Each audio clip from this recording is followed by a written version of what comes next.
Hello nieces, hello nephews, it's your Uncle Charles here, and welcome back to my YouTube channel where we do unbiased price action analysis. More upside for the S&P 500 today. Uncle Charles mentioned to you guys yesterday, above 433, I recommended to go long. We could see more upside, and I gave you guys some targets. Pretty nice trading day in my opinion. I would even say it was pretty easy. Not every day is easy, guys. Not every day is easy. So when it is, I like to enjoy it a little bit more. But overall, on this 15-minute chart here, this green line is my 433 level. It broke out, started the day, with a breakout. I was a little scared because yesterday, when I longed the first breakout of the day, it didn't work out well for me. Today, it worked out very well. Cleared 433. Smashed my 434.5 level. I took most profits there and left a runner, but then look at that. The market cleared 434.5. So even though I had runners, I added more to the runners, but I secured profit level to level style. I followed my algorithm, if you will. But then when we got the break, I just added to my runners. Secured a little bit more profit at the next target, which was around 436. I left runners. 436 was cleared. Above 436, I had 437.5 target, unfortunately. But fortunately, at the same time, 437.22 was the high of the day before we got that pullback. So, I left runners hoping to get to 437.5, but nope. This big red candle around 1 o'clock hit my stop loss. Pretty good trading day for me from 433.2-ish, 0.3-ish is around where I entered. And I think I got stopped out on all my positions around 435.8-ish. Obviously, I could have made more had I took profits up here. But who would have thought this would have came, right? So, when I entered my trade setup and reacted to the price action, I didn't look at the news. I didn't look at any RSI or anything like that. I just followed the price action, just reacted. However, when my stop loss was hit, I had to know what the hell made the market hit my stop loss. So, of course, I go to Financial Juice. And what happened on Financial Juice? They report things that's happening, news-wise, on the go. So, Discord members, you guys know how I give you guys updates on the go, right? Price action-wise. Well, Financial Juice does the same thing, except it's with the news, okay? So, if you're into that stuff, definitely check out financialjuice.com, okay? So, anyways, at 1 o'clock, I don't know what that is. Hezbollah? Who the hell is Hezbollah? Anyways, yeah, they targeted Israel tank with missiles. Not good. War. Okay, a lot of you guys commented in previous video. War, Uncle Charles, war. The market didn't react bearish, at least not right away. But today, you guys can see even Financial Juice posted some chart evidence on when that happened. You got the dollar and then the SPX here. But Uncle covers the SPY. And you guys can see, boom. And even then, if you're trading sheet style following the price action, you guys can see, boom, false breakout setup when they broke down my 436 level. False breakout setup. You could have traded this too. I mean, you had to react quick. I didn't personally trade this, but as you can see, it was good enough for a level-to-level move coming back down and basing around my 434.5-ish level. Okay? So, what now? We had a little more upside, but is the top end all this war news? You guys can see here, these fib levels, they work, man. They work. Well, kind of. 78.6 fib levels at 437.43. I rounded to 0.5. That's where my 437.5 target was from. It almost tested it. Okay? You guys can see 433 was a fib level as well. And it was the breakout of that level that triggered the move, okay? So as of right now, SPY is around my 434.5 level, okay? To be bearish, I mentioned yesterday to be bullish above 433. Well, we're above 433 now. So to be bearish, SPY has to break back below 433 and give us that false breakout setup. Maybe CPI can do that, okay? Maybe a gap down, okay? If it does gap down, because it's daily chart, it doesn't show the pre-market and after-market action, okay? So if it does gap down, it could be an exhaustion gap, okay? Which in this case, in this text context, it would be bearish exhaustion gap. Exhaustion gaps are bearish period. What am I thinking? Anyways, overall, guys, below 433 is bearish. with 431, 429.6 in play. And my 1 year trend line is now at 427.5. We'll give it a zone, okay? 427.5 to the 428 because 428 is a fib level. All right, but overall though, below 427.5 would be very bearish for the S&P 500, okay? It's a break back down of my 1 year trend line, and that will be a false breakout setup, which is very bearish, okay? But overall, the bear case will start or, can trigger if 433 breaks down as support, all right? As far as the bull case go, there's a couple scenarios because it's complicated, okay? Couple scenarios. First of all, one of the more straightforward scenario would be if obviously a 433 holds as support, okay? Because we cleared 433 today. This was a fib level and also a pivot low from mid-August. We cleared it, recaptured it. As long as above, that's technically bullish. 433.5 is a resistance or support as of right now, with 436 and 437.5 above.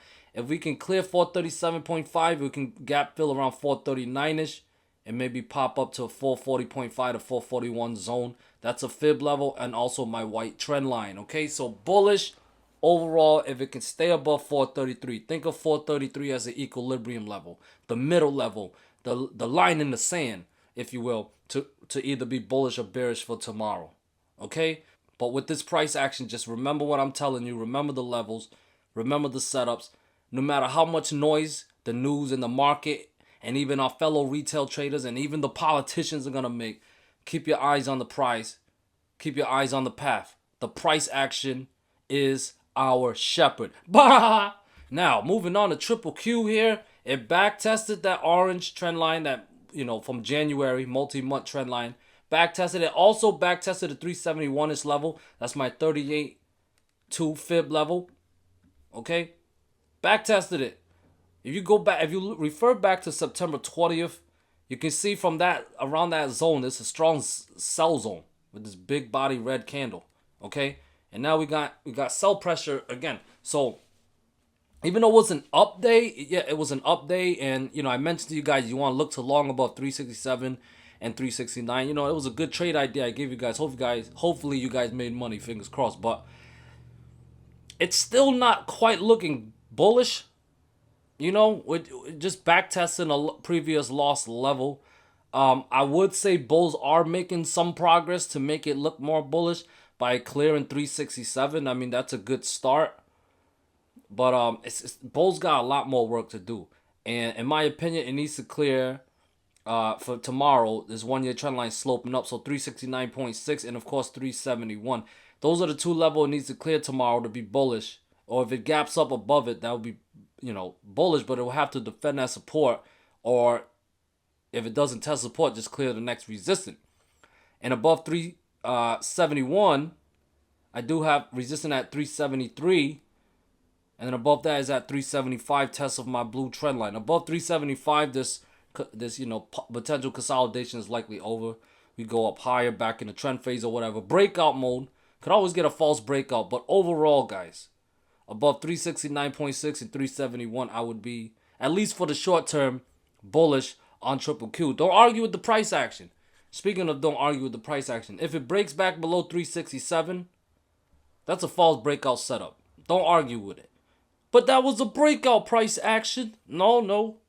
Price action changes mind. Don't argue with it. Okay? 367 breaks down, get back to being bearish at 365, 363. What I got? 361 to 360.3 zone and 359 below that, all right? Moving on to IWM. I mentioned to you guys, we have a false breakdown setup of this yellow trend line here.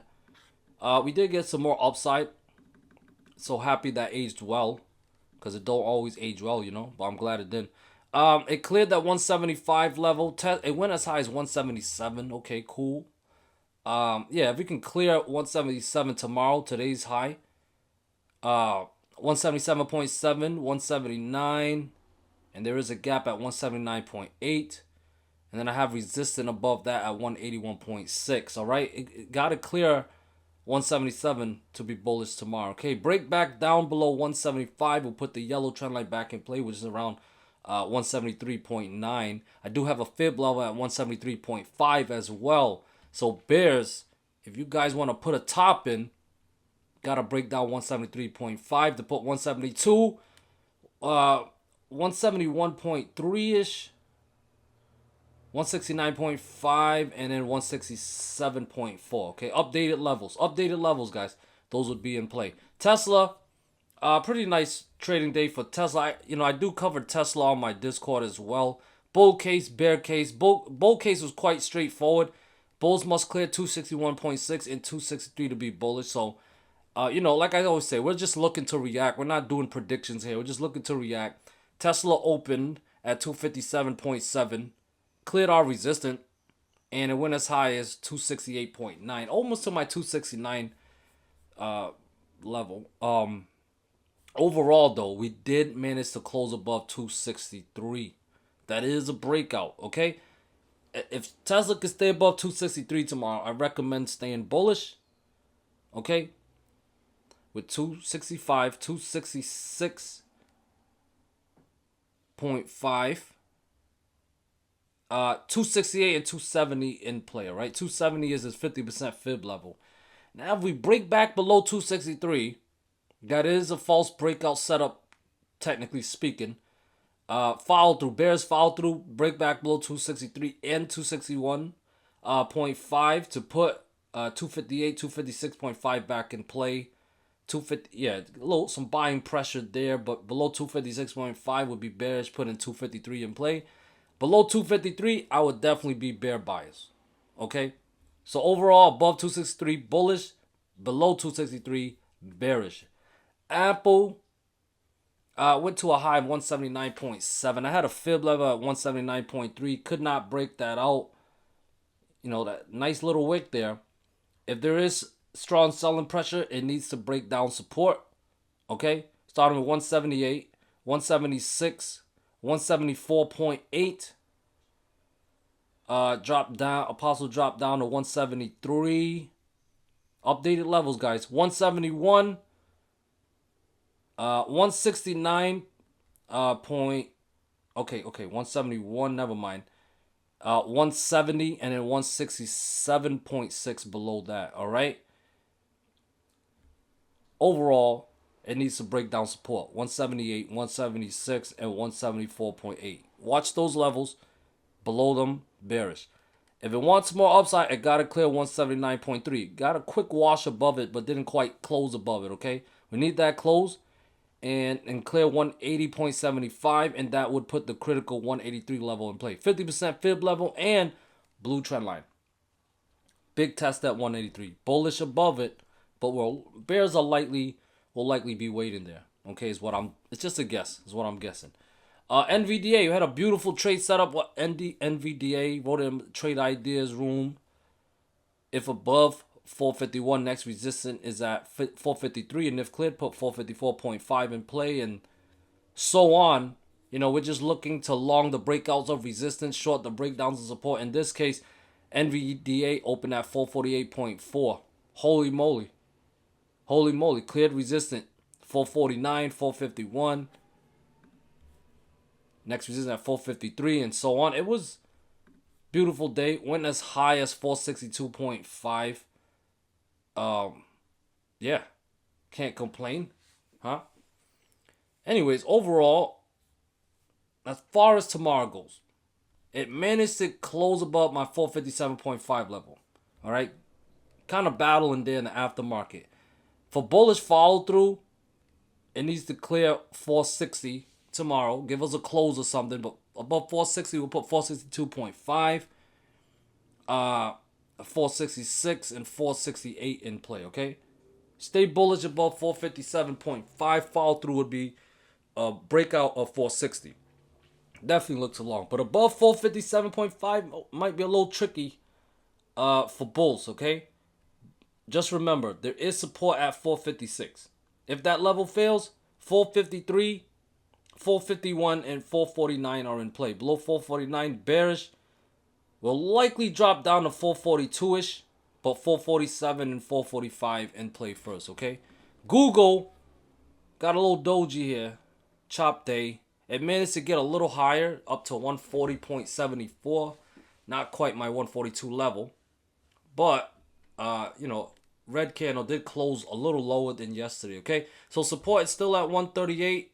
For a bigger down move, 138 needs to fail to put 136.4, 134.8, 134, and 132.8 in play, okay? Overall, still bullish above 138, keeping 140.5 and 142 in play, all right?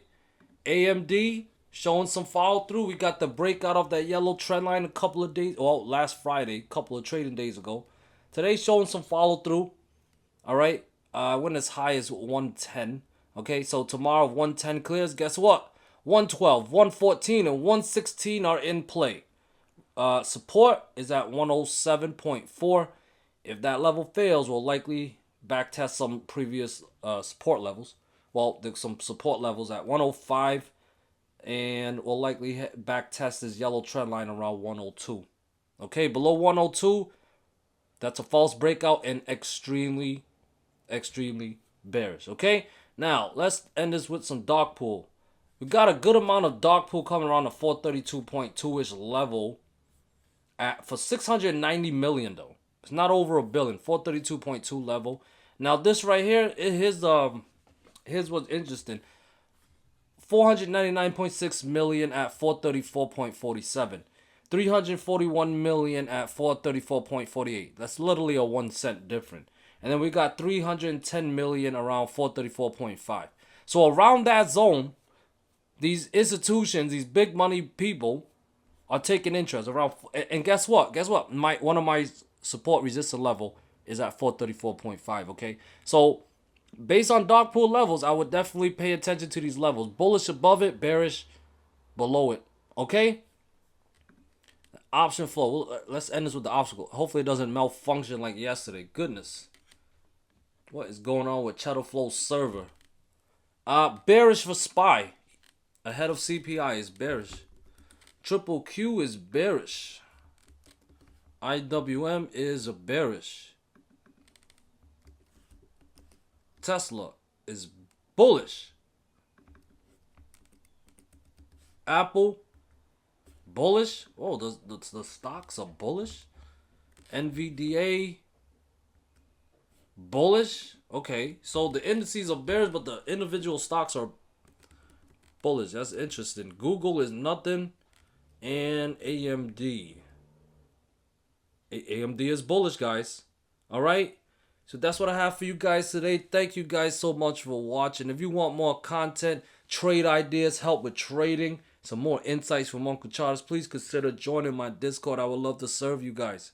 Other than that, remember, price action is the true shepherd, and we are sheeps. Bye!